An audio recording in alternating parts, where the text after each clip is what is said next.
the highlights of round 3, Lucas Oil AMA Pro Motocross Championship Racing. It's the Rockstar Energy Drink High Point National from Mount Morris, Pennsylvania. Mike Alessi back in action after injury, maybe a little too antsy to get back into it. Jumps the gate in Moto 1, that sets him way back. Ryan Dunju grabbed the early lead, make a mistake, hand it over to Ryan Villopoto, and we quickly found out it was a totally different Ryan Villopoto than in the first 2 rounds of this tour. He simply checked out early.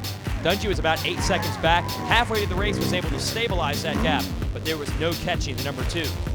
Meanwhile, series points leader Chad Reed was struggling, got hit in the collarbone by a rock in the first moto, and he was hard-pressed to fight through and get a top 5. Davey Millsap's on the move late would get to 4th. Alessi would finish 3rd, was penalized 1 position for running into the gate. So that puts Millsaps into 3rd, Alessi 4th, Reed 5th. Moto 2, if you don't like the weather at High Point, just wait a little bit and it'll change. The rain came, so this was a mutter. Alessi grabs the whole shot, checks out, has a huge lead, goes down. Dungy was in 2nd, he goes down as well. That leaves Chad Reed in the number 1 spot.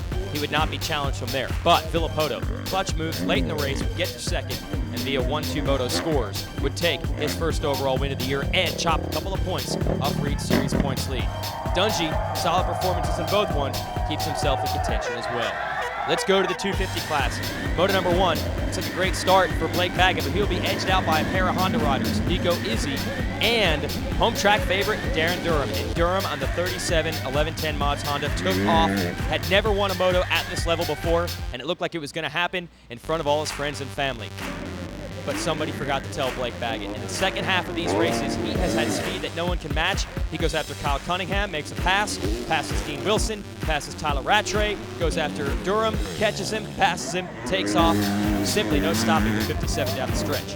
Wilson and Rattray would also get Durham in the latter laps, pushing the Pennsylvania native back to 4th and leading to a sweep for Monster Pro Circuit Kawasaki. Moto number 2. Good start for Baggett, but even better start for Wilson. But Wilson would crash on the first lap, handing the lead to Baggett. And you figure Baggett, if he has the lead early, is definitely going to hold it late. But no, he would crash as well. So that leaves their teammate Rattray up front. But the second half surge from Baggett again. He would charge through the pack. He would catch and pass Rattray, take the number 1 spot, and win the second moto just like he did the first, making the math easy. 1-1, he's your overall winner. Rattray would take 2nd overall, and a nice ride in Moto 2 for 3rd place, where Eli Tomac would put him 3rd. As for Wilson, who was nearly last after his crash early, he would fight back to 8th. Rattray's consistency puts him now in the 250 class series lead, but by only 2 points over Wilson and only 11 over Baggett. We're not taking any more time off. We will be at Budds Creek, Maryland next week, so join us. Go to allysports.com for more information on the Lucas Oil AMA Pro Motocross Championship.